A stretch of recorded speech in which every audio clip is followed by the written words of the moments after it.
And now you can see the Anime and Alcohol Show in all its video glory on our YouTube page at roughedge.tv.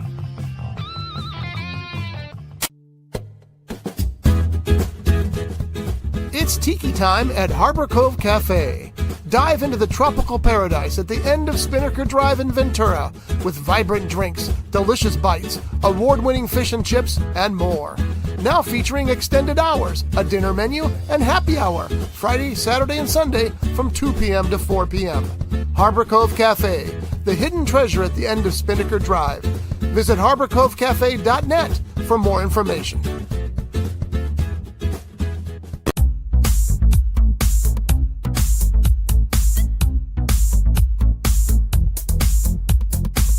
It's Sunday morning, 8 a.m.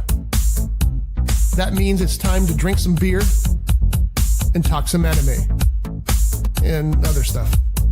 This is the Anime and Alcohol Show, live here on Rough Edge FM, with your host, Devin Crow. Good morning. Good morning. How are you, sir? I'm doing good.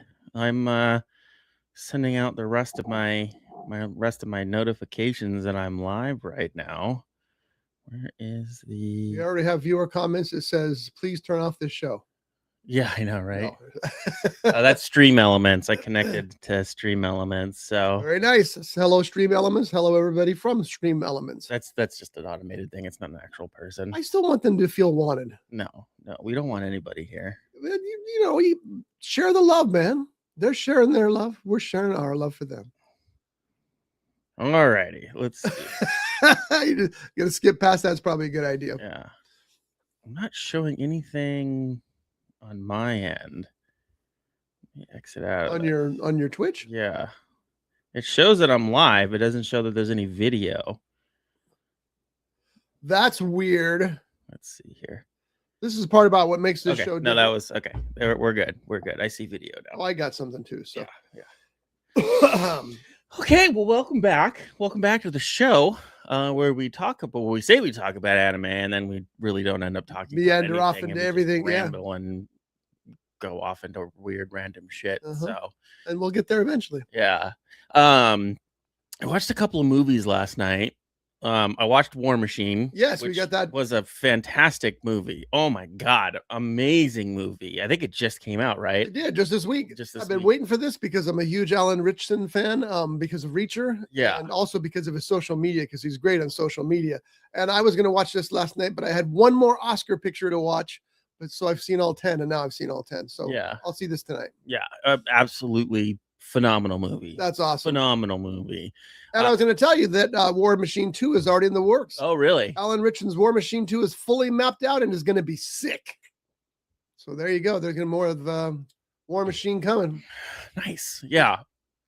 Fantastic movie. Follows Alan Ritchson. Alan Ritchson. And he is a combat armyman. And you've seen him. He's a tank. Yeah, he's absolutely massive. The dude's like 7'13" and about as wide as he is tall in the shoulders. He's huge. But he goes to join the Army Rangers program because that was something his brother wanted them to do together, and he has received a Silver Heart and all this other stuff for something that happened. And during this Army Ranger program, shit happens. Yeah, I don't want to go into it because Scott hasn't seen it. I thought Scott was going to see it. So I was super pumped about having a conversation about it today. Right. But apparently he wanted to watch an Oscar movie instead of watch this movie so we could talk about it on the show today for content. But priorities, I suppose. Yes. But so I watched that. I also watched another movie on Netflix called the RIP or the RIP with Matt Damon and I saw it. Now see, we can talk about that one. Matt Damon and Ben Affleck. Yes, they're back. They're back together. The not brothers but brothers. It has a 79% on Rotten Tomatoes. Interesting. No, what'd you think about it? I didn't like it. Really? I thought it was dumb. Yeah, I thought it was stupid. What was stupid about it? I really enjoyed it. It's just like I mean, well, go ahead. I hate movies that are like, this is the twist, but it's not the twist. This is the twist, but it's not the twist.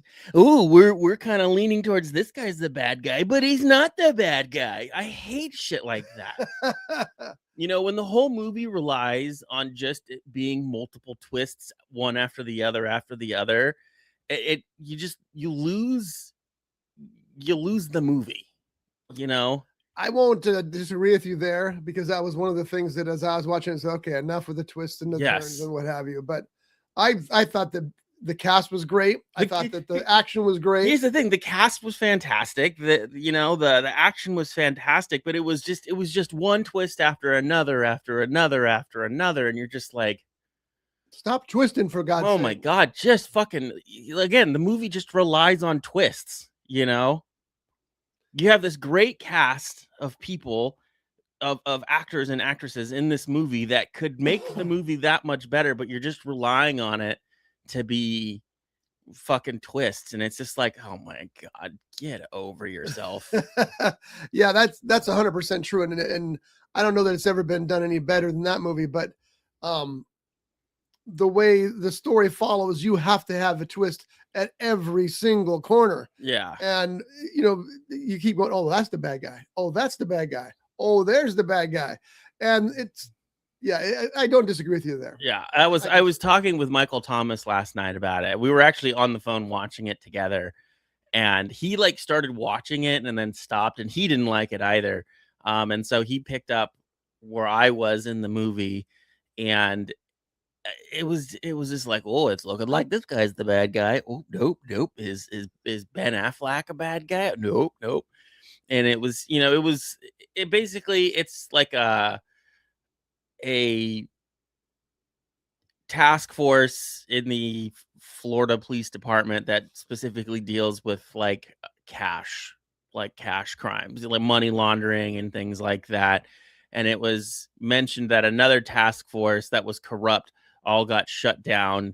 So that there was that. And it starts off with the captain of this task force being murdered. And she sends a text to Matt Damon's character about a cash drop that was in this house. And the whole movie revolves around basically the money that's inside this house. And it was like something like $20 million. Yeah, that was the intriguing part about it, is that, here's this team that their job is to collect this cash from bad guys. And they go to this place that's got like $25 million inside this house, which they find. And now the question is, well, I know we're getting paid for this job, but this is life-changing money here. This we could all escape from the clutches of U.S. law and go sit on the beach for the rest of our lives and never be touched with this kind of money. Yeah. And that part, I was very intrigued with this. Like, oh, this is an interesting take. Let's, have some discussion about that. Don't get a lot of discussion about that. No. We'll get more discussion about who's trying to screw who. Yes.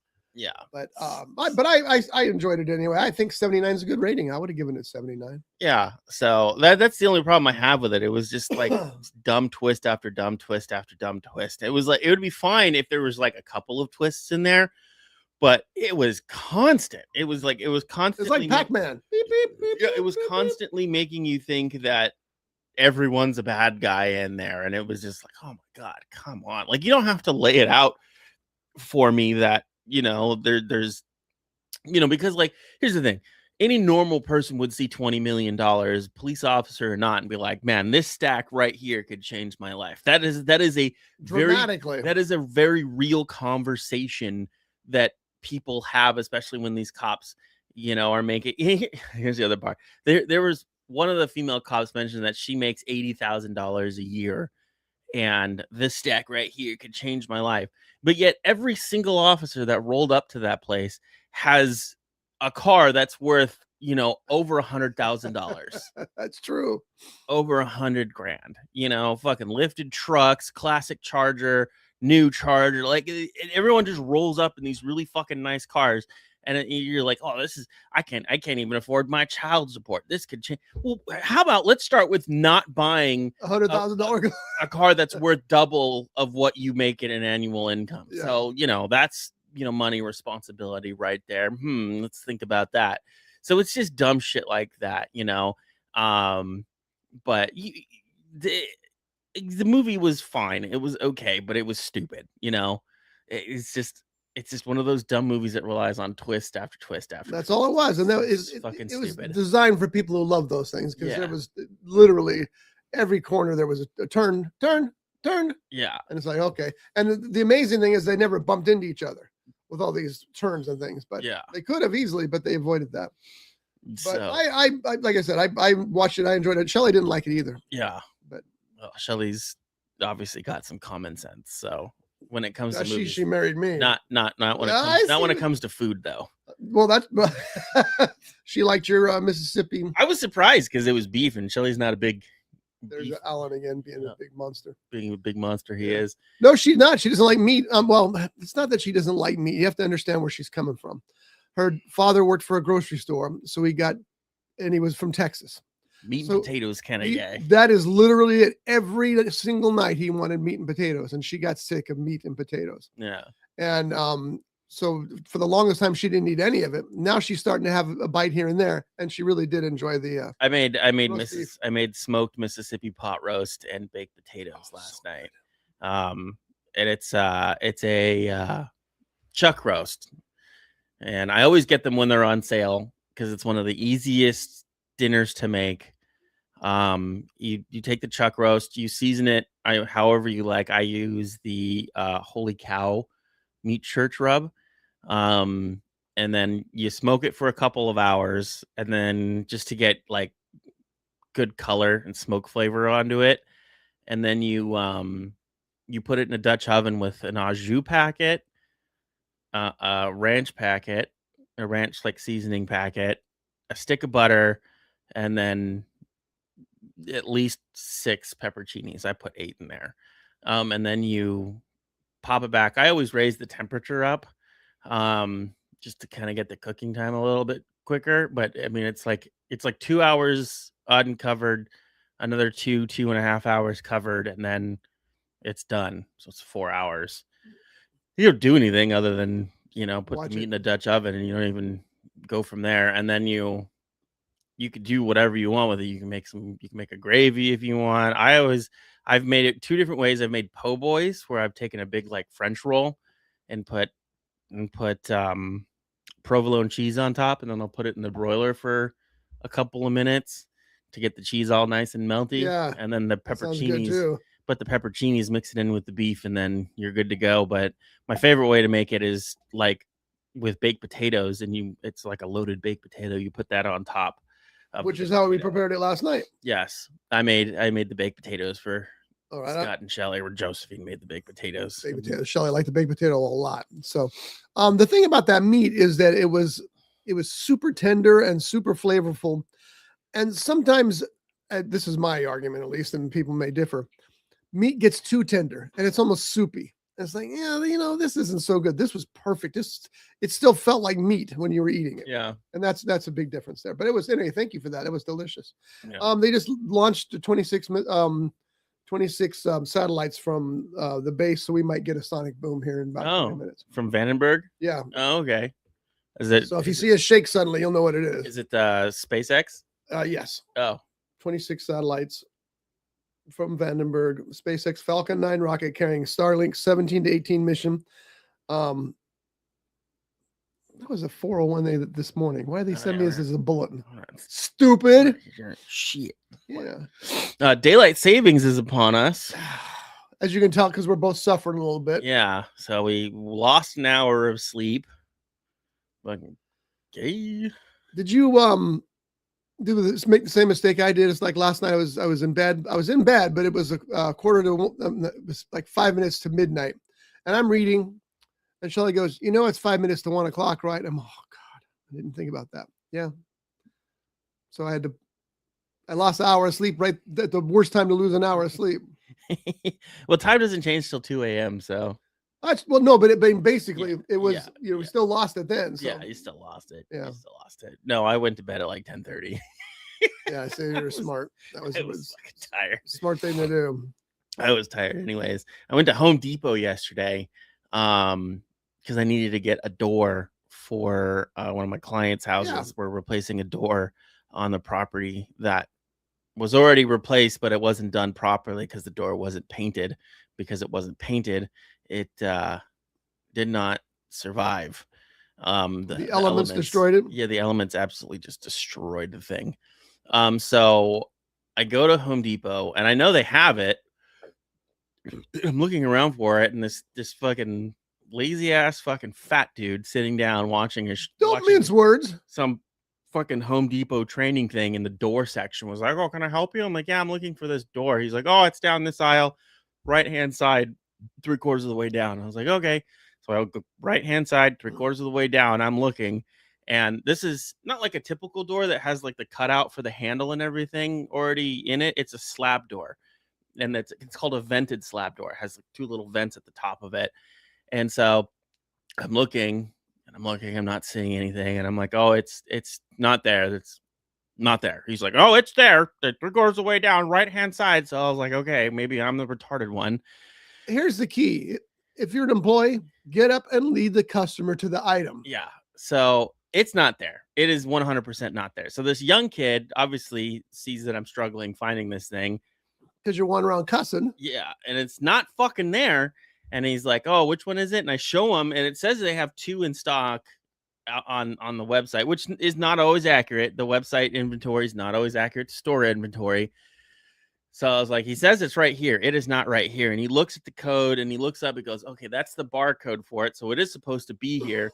So he scans the barcode to see where it's at. And he goes, "Oh, it's over here on the completely other side in a different aisle on the very, very top of the fucking thing." And that's where it was. So we had to get a little, fucking, the little lift. Did he make the other guy go get it? That's who should have been on the lift. No, that fat guy wasn't getting up for anything, clearly. It was like 400 pounds. So he grabs it, gets it, and then tosses it down to you. Yeah, tosses it down to me, and then I get some paint and I go and check out. So, and then they were having some sort of kids event there, so it was like crazy busy, fucking bunch of little rats outside the fucking outside the old Home Depot. So you got it all installed and everything? It's good to go? Or no, that's tomorrow. I had to get it for tomorrow. I'm not actually installing it. I don't know if you've ever installed a door that doesn't have any cutouts for anything. It's an absolute fucking I don't even want to think about it. No, I would rather just pay someone to do it and then charge the client. Well, that's fair because you're right. There's certain things that you're not comfortable with or you don't want to do. And it's already outside the scope of what you do there. Yeah. Because the name of the company is Crow Pest Solutions. And if you have any pest problems, and I understand that mosquitoes are 5 times worse this year than they were last year. They're going to be really bad. Yeah. So they're going to be really bad this year. So Crow's Pest Solution does mosquitoes, and they have this incredible science with buckets that just blows my mind. Yeah. And it works pretty well. Yeah. For that one particular type of mosquito.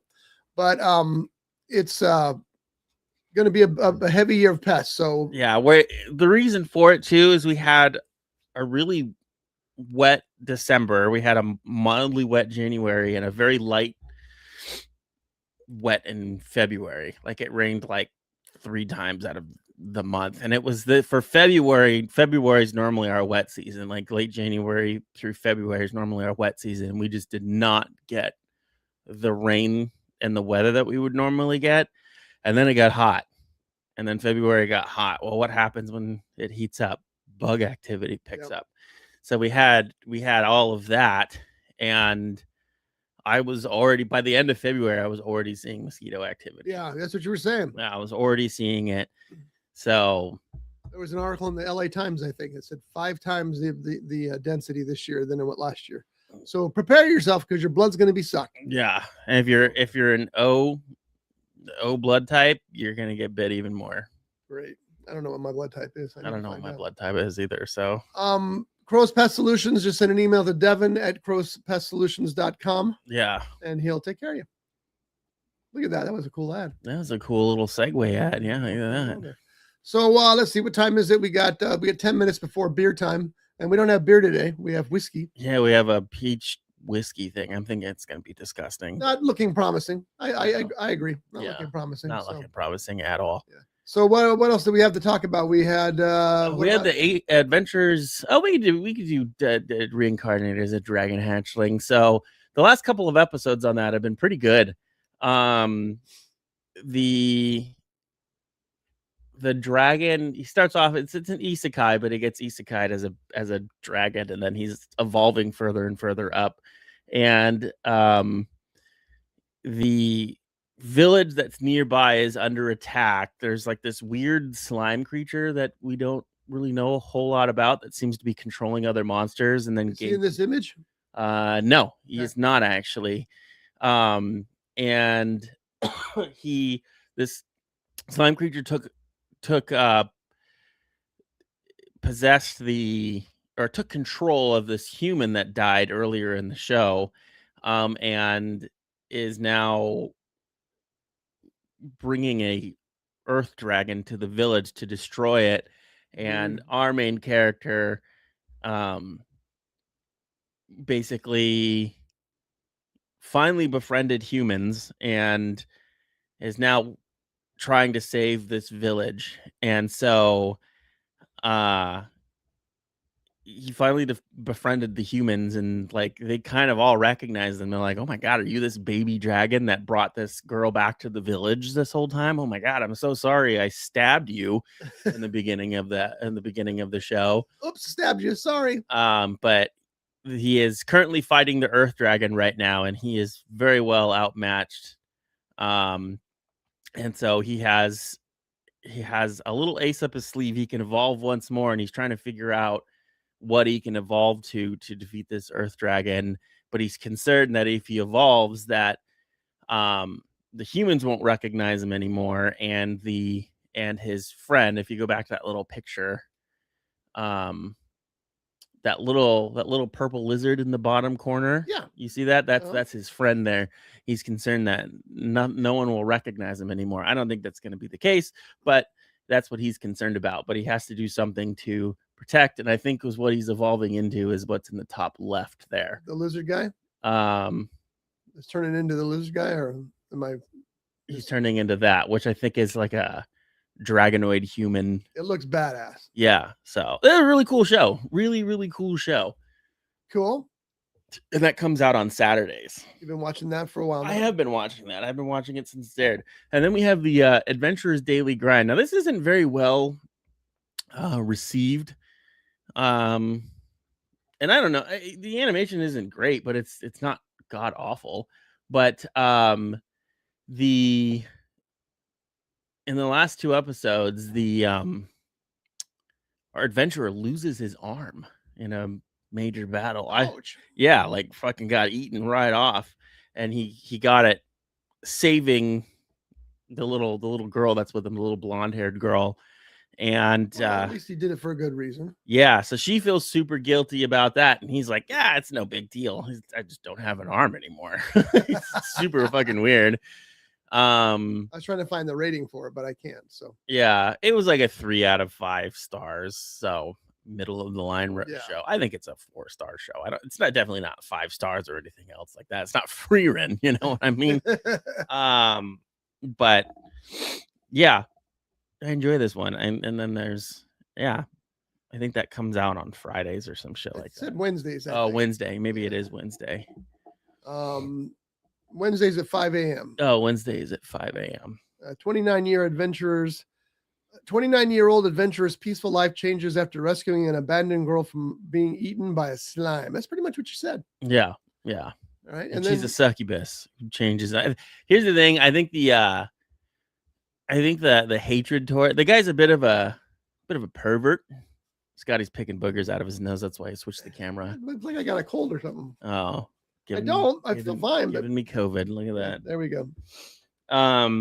He's a bit of a pervert, but she turns into so she's a succubus, and at night she gains like an adult body form, but he's never done anything with her. I think people are like, this guy's a creep, but he's never. Are they saying he's gonna do? Is that what they're concerned I don't know. about? Well, there was this one anime that it was called "If I Have to, I'll Defeat the Demon Lord for My Daughter" or something like that. And the anime is super cute and wholesome, but what people don't realize that in the manga, he ends up marrying this girl in the long run. Oh. So people were like, "Oh, he groomed her and blah blah blah blah blah and blah yeah blah." It's a fucking.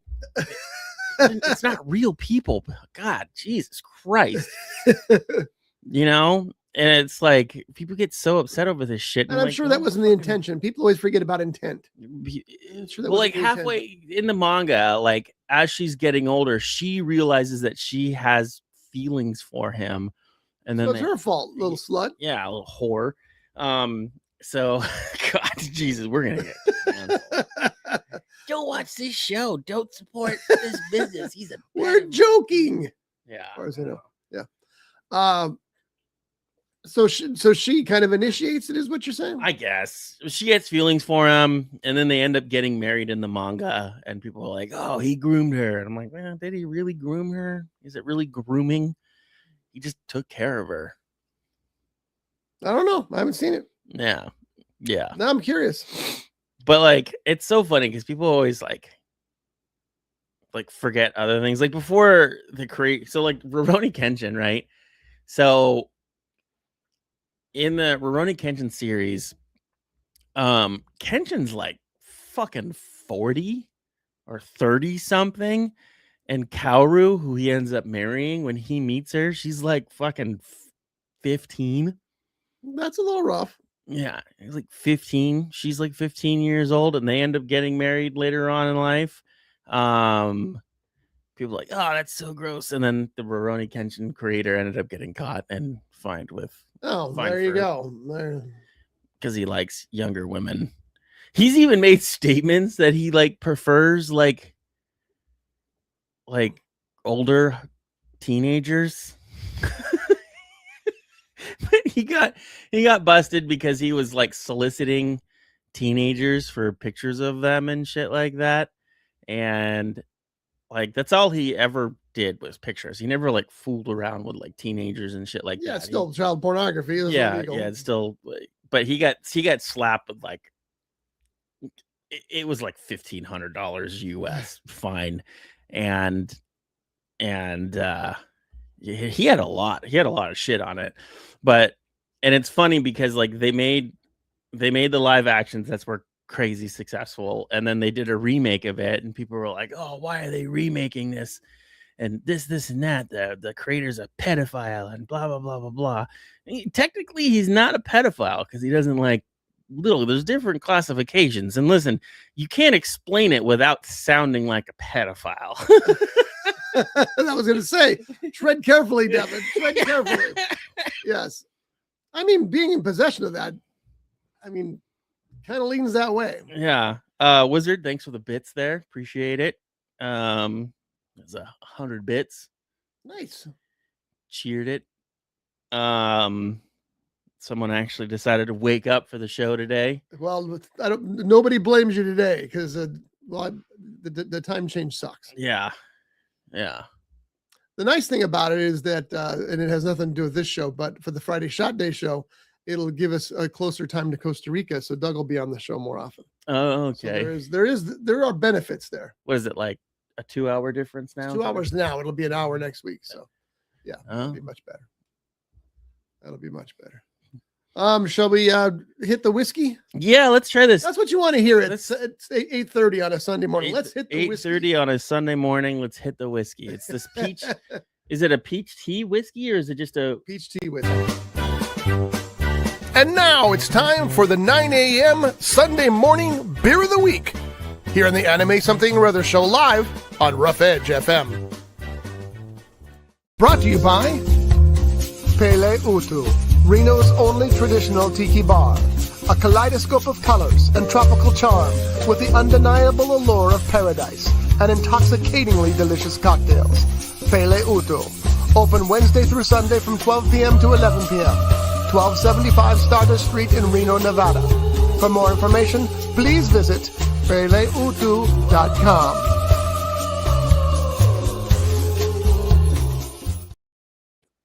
Shocker sent me a picture of, I sent him a picture of someplace we'd gone where they had a tiki bar, and the tiki bar was really nice. And he said, home away from home. And I sent him back a picture of Peleutu and said, no, this is my home away from home. Isn't that sweet? Okay, this is called Rod and Hammer's California Whiskey. It's whiskey peach tea made with bourbon whiskey. It's 22 proof cocktail cut with the Pacific. What the fuck does that mean? That means it's salt water. Oh. No, I don't know what it means. In San Luis Obispo, California. Is there a synopsis? There's a synopsis. Oh, Devin's so happy. All righty. Made with bourbon whiskey, blended with natural ripe peach and black tea flavors, our full-strength whiskey peach tea is ready to drink. Simply serve chilled or enjoy over ice for a premium cocktail on the go. True, bold, and authentic. This is how California does cocktails. Someone's putting fucking cocktails in their mouth. All right. So Devin is opening the can as we are speaking, and we'll see. I like black tea. I like whiskey. So this has got some possible Devin staring in it in horror. Is it carbonated? Well, it's a seltzer, isn't it? No. I don't know. I mean, that's carbonation, right? Yeah, sure looks like it.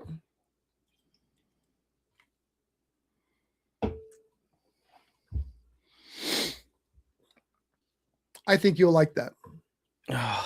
I like peach stuff. Yeah. I really, really like peach stuff.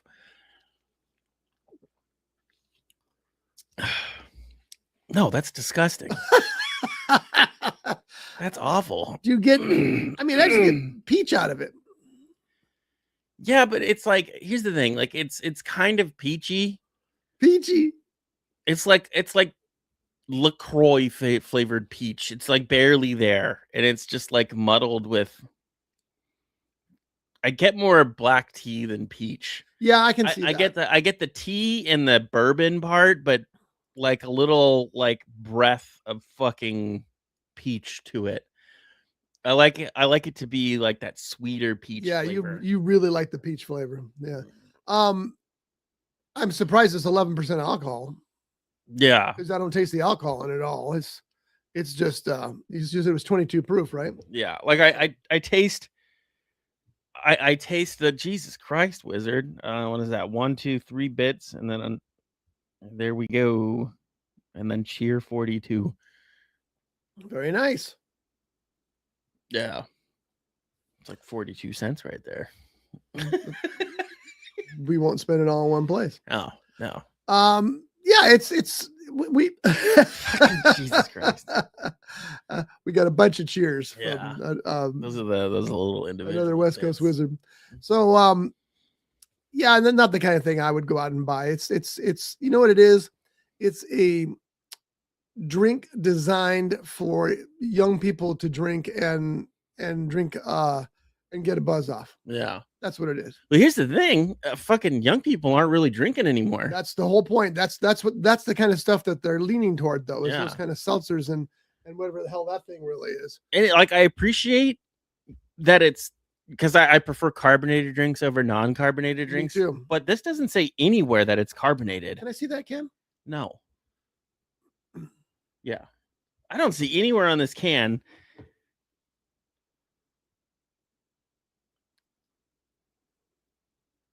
Yeah, you would think just black tea. Black tea's not normally carbonated.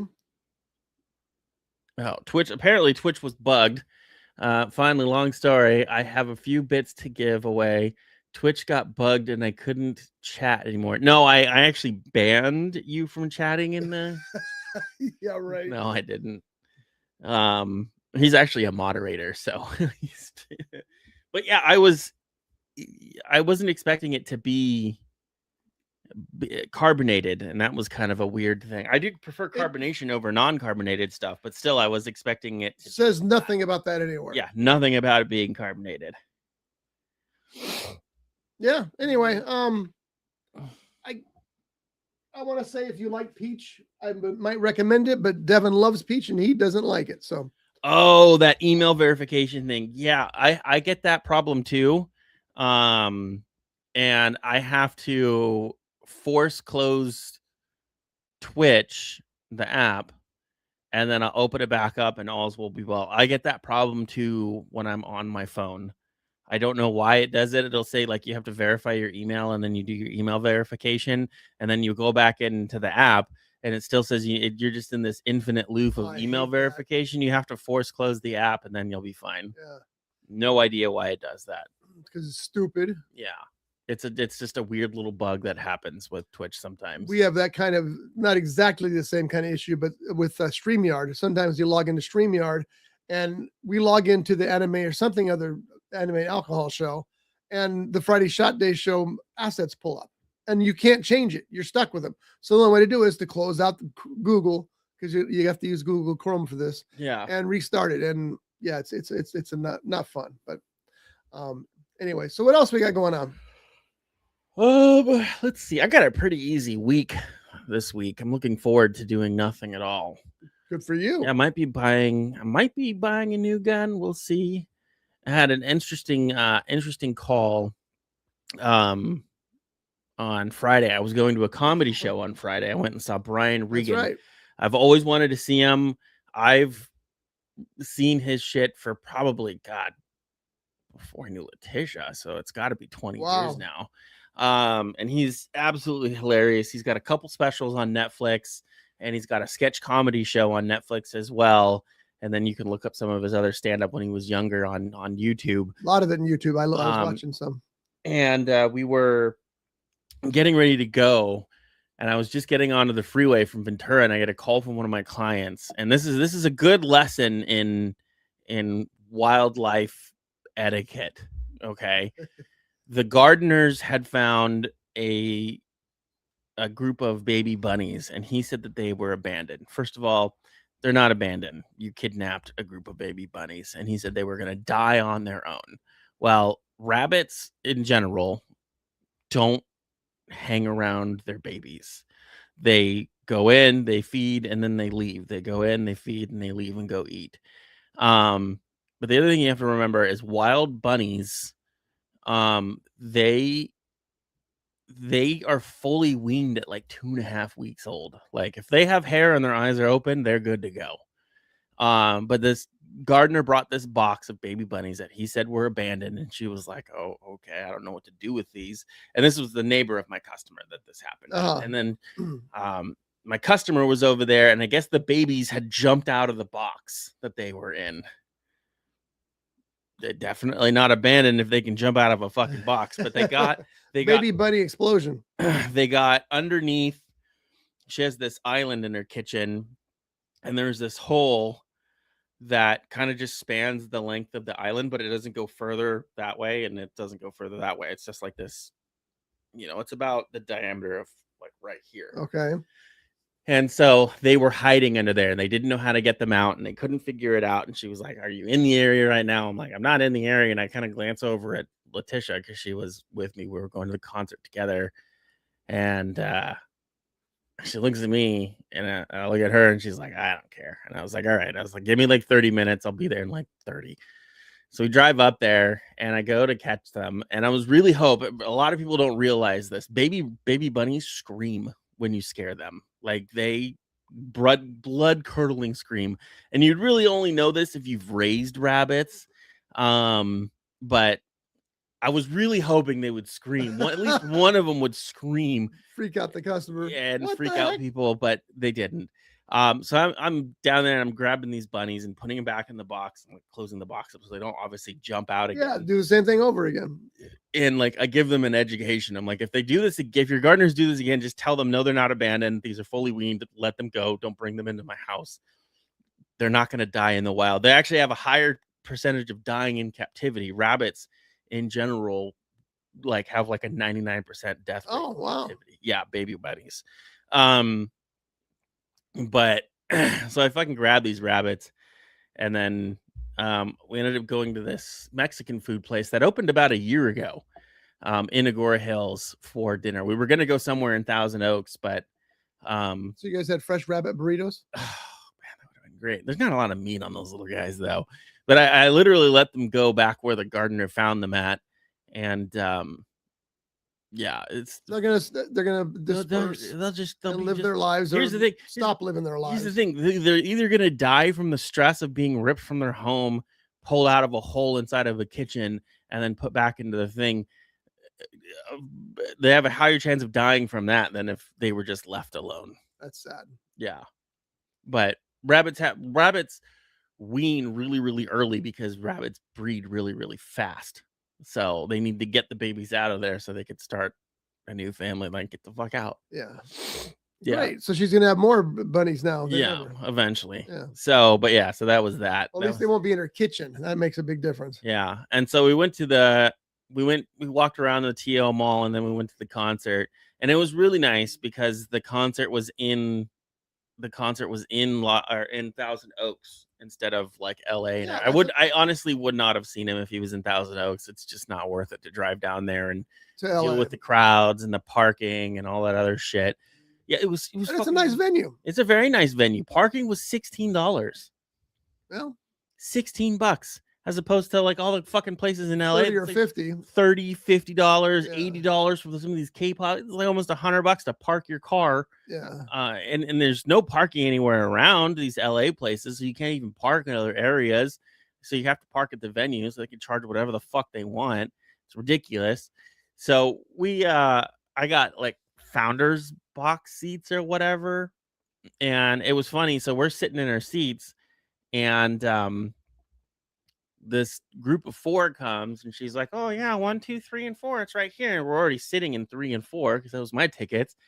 And she was like, "Oh, you're in the wrong seat." And I was like, "Well, you brought us here." And first of all, and I'm like, and secondly, no, we're not. This is literally my seat. And she's like, "Oh," and it was AA founders box seat, 3 and 4. And she's like, "Oh," and those people had founders AA box seat. Uh-oh. And I was like, "Well, I've never seen this." And I'm not about to fight anybody, but the guy was being kind of a douche. So you pushed him over the balcony? Maybe. And the guy was being kind of a douche about it. And I'm like, well, first of all, we were here first. Yep. So like you can go find somewhere else to sit. No, they were on the other side of the theater. We were founders right and they were founders left. That's a simple problem that she should have noticed. Easily noticed. It was like FF, like founders FFBR, and they were probably FF. Did you figure that out, or did they? They figured it out. I wasn't fucking moving.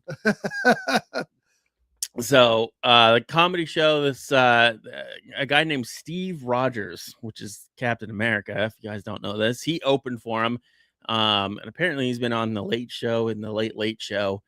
He was all right. I mean, he wasn't hilarious. The one joke, you never want somebody funnier than you opening for you. Yeah. But he had a joke because he was engaged and that fell through and now he's single. But he was like, "Yeah, if you go watch some of my comedy specials, it was when I was engaged and I make jokes about being engaged. And so you can now watch that special and be like, I know something you don't know." That was pretty funny. But Brian Regan gets up there, and I'm a huge longtime fan of Brian Regan. His stuff is just absolutely hilarious. That guy does not stand still. He must have been on some good coke, man. He was just, would not stand still. He was pacing back and forth telling jokes. And you said he did a lot of new material, because that's my problem with too many comics is they're doing the same thing that you hear in their records or watching their seemed like all new stuff. It's stuff I've never heard from Brian Regan before. Awesome. So but that's cool. The one that got Letitia just absolutely dying, and she's typically not someone who laughs at shows, but she was just dying because he did a whole bit on people who back into parking spaces. Yeah. Our previous company, that was their policy. If you didn't back into a space or do a pull through, you could get in trouble. Yes. Like if you started your car and backed up, you had like a limited number of like what you could do that with before you would get a ride up. That's right. It's ridiculous, I know. But Statistically, it is the safest way to park. Statistically, it is the safest way to park because you can pull forward and you see what's coming at you. You're not relying on a backup camera. You're not relying on turning around and looking behind you. So it's not about speed. It's about safety. Right. But when he brings that up, he's like, is it really saving that much time? Like, I was like, oh my God, I was just dying and looking at me and dying and looking at me and dying. I'm like, oh my God, shut the fuck up. You don't even drive. There's a good point there. I was speaking of people who aren't as funny as you opening. I was at the Ventura Theater here to see Sam Kinison. Yep. And Carl LeBove opened for him. Carl LeBove is normally a funny guy, but that night he just was flat. He was dead. The audience wasn't into him at all, and he left the stage. You could tell he's like, "Oh man, that was a terrible night." So Sam comes out after him, and what does Sam say? The first thing.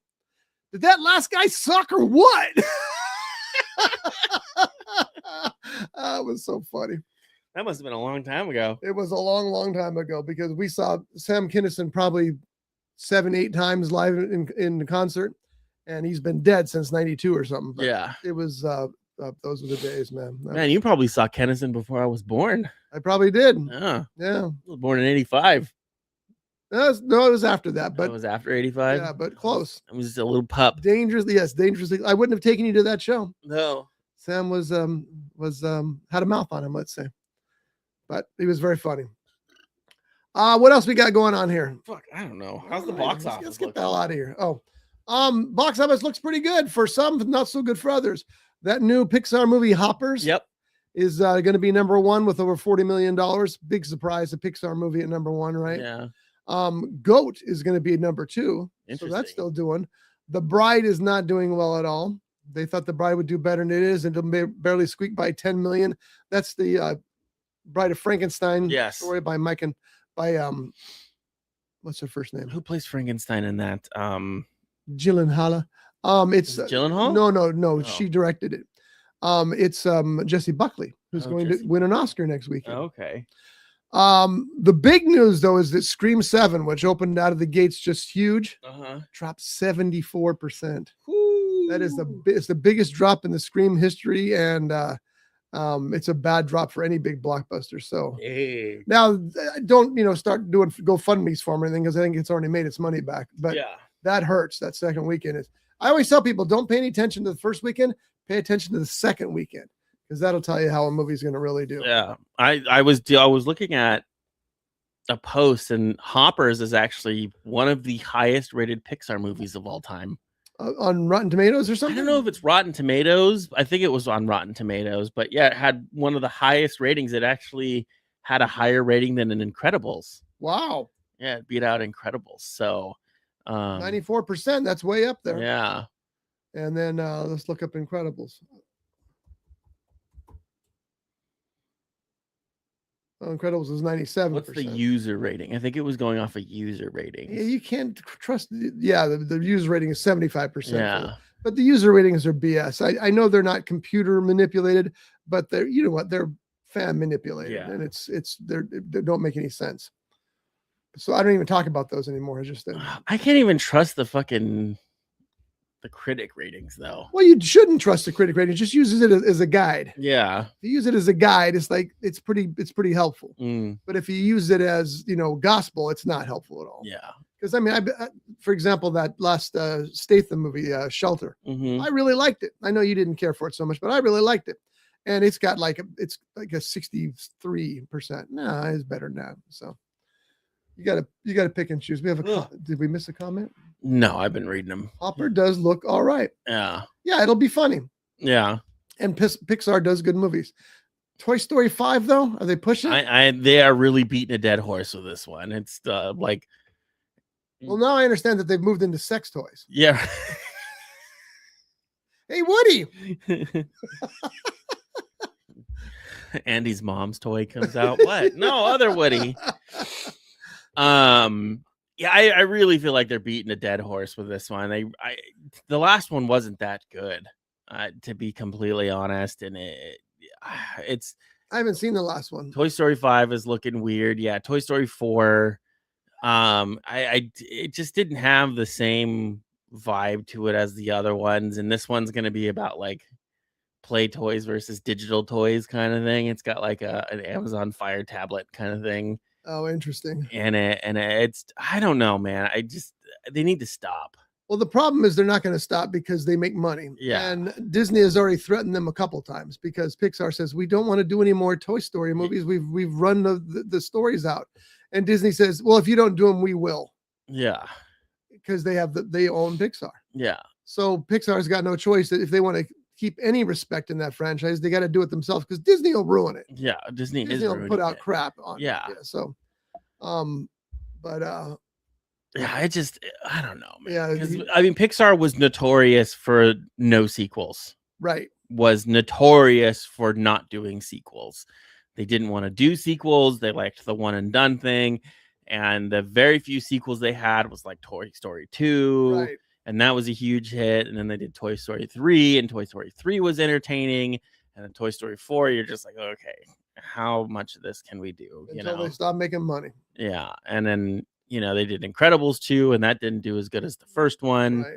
And that's always the danger. You're gonna sully the reputation of the original by making a bad sequel. Yeah, and I think that's why they don't like doing sequels. If the first one's good, let it be good, But the problem I have, especially with Pixar, is if you look at their last, I'm still surprised they mean Finding Dory. Not a bad film, but not a necessary one. Yeah, 100% agree. But again, it made tons of money. That's all they care about. The problem, if you look at past Pixar films, and they were all unique and different, and if you look at a lot of recent Pixar films, it's all the same animation. It's the, there was that alien one, and then there was the mermaid one, but like there's a Pixar look, and that's why they have those meme generators. It all just looks the same. None of them are. God, Finding Dory made $1 billion. And that's all. That is. I don't care what anybody tells you, folks. That is literally all that Disney cares about. Is that bottom line. Holy crap. And that's why Finding Dory was that one, and they're gonna find Searching for Charlie Tuna next or something. Yeah. Elio, I think but they're all is Elio part of that world? Yeah, I didn't know that. They all just look the same now. They're not unique. They're not different. They're not, there's Elio is Pixar, and it was just like, well, when your look is so well known, and this isn't necessarily a bad thing, that people, I mean, there's meme generators where you can make yourself a Pixar character. Yeah, but here's the problem I have with it is that, like, if you look at the past Pixar movies, they were all so very different, right? Toy Story didn't look like Incredibles.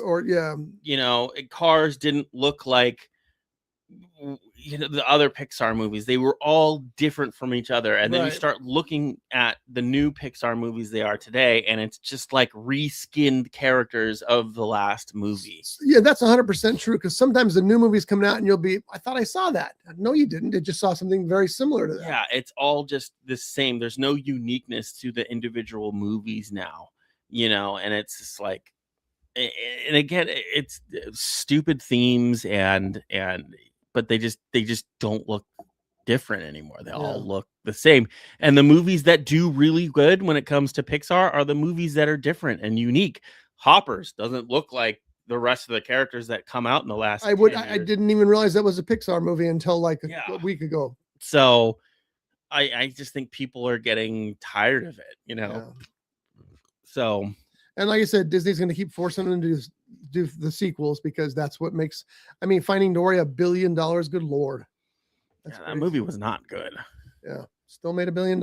And that's the same with the Moana. Yeah. People didn't like the new Moana movie. The live action one. Yeah. And it still grossed $1 billion. Yeah. So. Yeah. I don't. Yeah. I love the Pixar shorts. But any banger they drop, they will never make a full movie out of it. Yeah. Until Disney forces them to. I did see a meme, and it had a list of like Pixar movies on it, and it was like Toy Story. What if we gave toys feelings? And it was Toy Story 1. It was like, what if we gave fish feelings? Finding Nemo. What if we gave Cars feelings? What if we gave Cars feelings? Cars. And it was like, what if we gave black people feelings? Soul. I was like, oh my God. Well, I guess, think about it. And then Dead People, because they did, what was that movie? That was a great one. Coco. Yeah. Coco was great. I heard a great story about Coco. I don't know if it's true or not, but I want it to be true so much. The censors in China always bar movies that have anything to do with God or heaven or and so Disney submitted Coco, and the story is that the Chinese censors were so moved by Coco, they had tears running down their face after it was over. We got to pass this one, and they passed it through. I don't know if that's a true story, but I want it to be a true story. I didn't even know they had feelings there. Well, that's the whole point. They don't want any feelings leaking into the population. Yeah. Lose social credits for that one. That's right. So the movie I'm looking forward to is Project Hail Mary. I'm really looking forward to Project Hail Mary. What's that one about? That's the one with Ryan Gosling, who plays the reluctant astronaut who goes deep into space to find out this phenomenon that's coming for Earth, that's going to destroy Earth, to see if he can stop it. Okay. And he goes with a team, but of course the team doesn't make it, and then he's on his own. But what's great is, and this isn't really spoiler alerts because you've seen this from the trailers, is when he gets to the place where the phenomenon is occurring and coming towards Earth, there's already another spaceship there from another planet doing the same thing he's doing. Oh. So, but completely different kind. It's a carbon. It's not carbon based like we are. It's rock based or something. And they have to work together to try to save the galaxy. So it looks really good. And I wanted to see it on IMAX. Had no idea how much IMAX prices had gone up. You know what 2 tickets for IMAX are at $100? $70. Holy shit. 2 tickets, $70 for that. And there are some movies that are worth it. Will I pay that for the Godzilla movie? You know I will. But I wouldn't. I'm a huge fan of Godzilla, and $35 a lot of money. That's a couple boxes of 45.70. I'm just saying. I was thinking in terms of beers, but that's okay. We each have our things. Yeah. So we got about 3 minutes left. We got to get to 60, right? Yeah, they do like the 60-minute long fucking at minimum 60-minute long. Shall we sing our favorite songs from the Pixar movies? No, we shouldn't. Don't remember. Don't think about me. I was thinking, do I know any songs? Like, you got a friend in me. That wasn't bad. It's funny. I was on Amazon looking at other movies because I just get into like a movie fix, and I just like watching like one movie after the other. And I did the War Machine, and then the Rip. I wasn't sure if it was the RIP or the Rip, and they kept referring to this thing as a Rip, so I'm assuming the movie's called the Rip. Yeah. And then I was on Amazon to see if there's any movies on there. And I almost started watching Psych again. Oh, I fucking love that show. And I knew they made a movie. Did you know they made 2 other movies? I didn't. I didn't know they made 1 movie. Yeah, they made a movie. Psych the movie, and that's on Amazon. And then there's Psych 2, Come Home Lassie, and then Psych 3, something about Gus. And both of those are on Peacock. Interesting. And I had no idea that those even were out there. It's just Psych with no E. Well, they're spelling it wrong. Yeah. They made 3 movies. I knew about the first one. I watched the first one when it released in 2017. But in type in Psych movies or movie. Yeah. Psych the movie, Psych 2. Lassie Come Home. I don't see Psych 3, but it's just out there. It's one above it, but this one? Yeah, it's that one. That's the movie collection. But yeah, they made 3 fucking movies. I didn't even know they made 3 movies. I knew about the first one. I just didn't. This is Gus. I haven't seen any of Psych at all, and we're about finished with It's Always Sunny in Philadelphia. You've never seen Psych? No. Oh, you would love Psych. We'll move on to Psych. Here's the thing. So I really enjoy Psych. It's super funny, but every episode is kind of the same. Well, that's what a series is, right? Yeah, every episode essentially follows the same platform of the last episode kind of thing. But there's like 26 or 2006 to 2014. There's 120 episodes. That's perfect. Yeah. So I really enjoy the show. It gets good laughs out of it. We've heard from other people that it's good too. And we always have one classic show. I use that air quotes that we're watching in the background. The first one was Suits. Mm-hmm. We watched Suits in the background of other new stuff and we loved it. And then whatever else. But now I'm finishing It's Always Sunny in Philadelphia. I'm on season 13, I think. So I only have 10 more seasons to go. Jesus. I know but it's so funny. Oh my God. You would love that show because I could never get into it. Really? I never got into it. It just craps on PC every which way. It just sounds like your kind of show. Yeah. But it's fun stuff. But I got to get to that. I do like the clip where it's Charlie Day and Danny DeVito, and they're at like a brunch place, and he's like, "Yeah, they're fucking serving mixers to people." Yeah. Orange juice and cranberry juice. He's like, "They're just serving mixers to people." He's like, "No, that's just juice." Yeah. That's the way they think. One of the things they do to sneak to sneak booze into like a sports event or something is they soak they soak a ham in rum. They call it rum ham. And they take the ham in and then they eat the ham and they get drunk off the rum. God, that'd be awful. Yeah, it would. Another West Coast Wizard says the Warner Brothers and Paramount buyout may shake up the movie industry. Oh, it will. I don't know if it'll be as bad as the Netflix thing will, but because the thing that turned me off the Netflix deal was, are you familiar with a movie called Lawrence of Arabia? I heard of it. Big, sprawling, Cinerama Dome-ish movie. The CEO of Netflix said, that movie looks the same on a phone screen as it does in a big theater. Like, you shut the hell up. That's the stupidest thing somebody could say. It does not look the same. It's completely different experience. It looks the same. It does not. It does. It does not.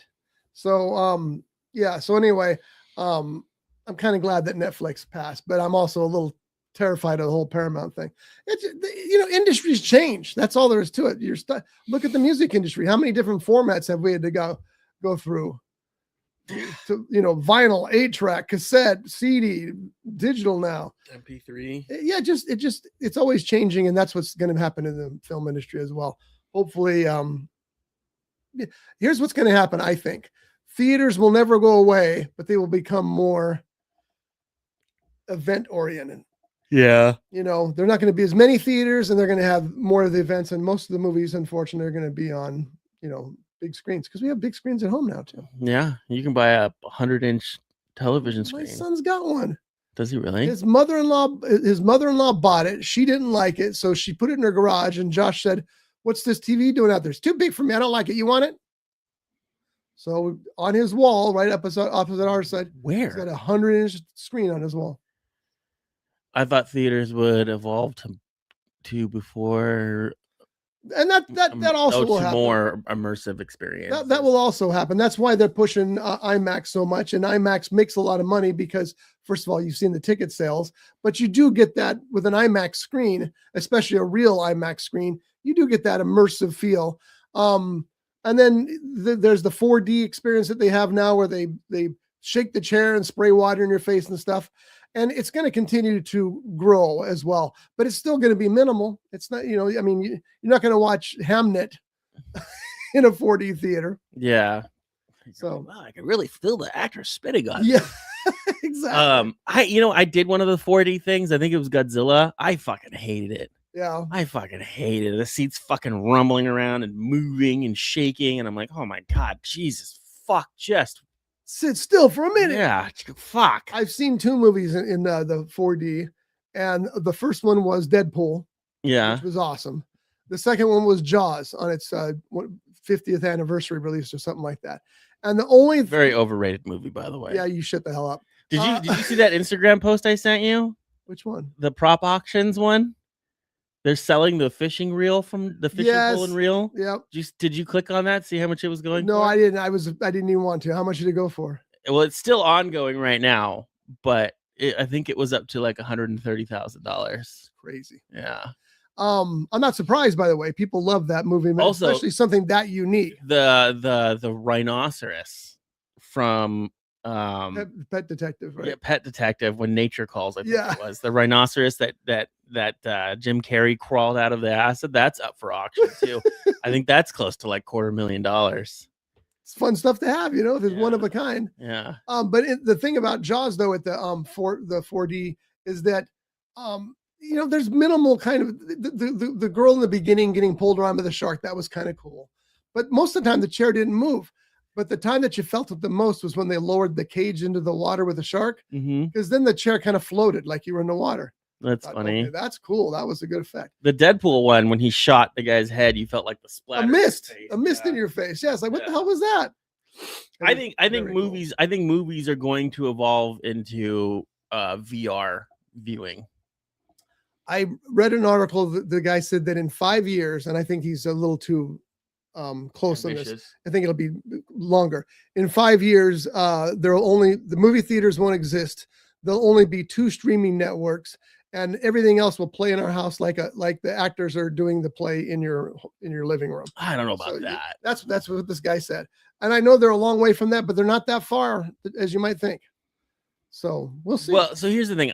Here's why I don't think that's going to be a reality.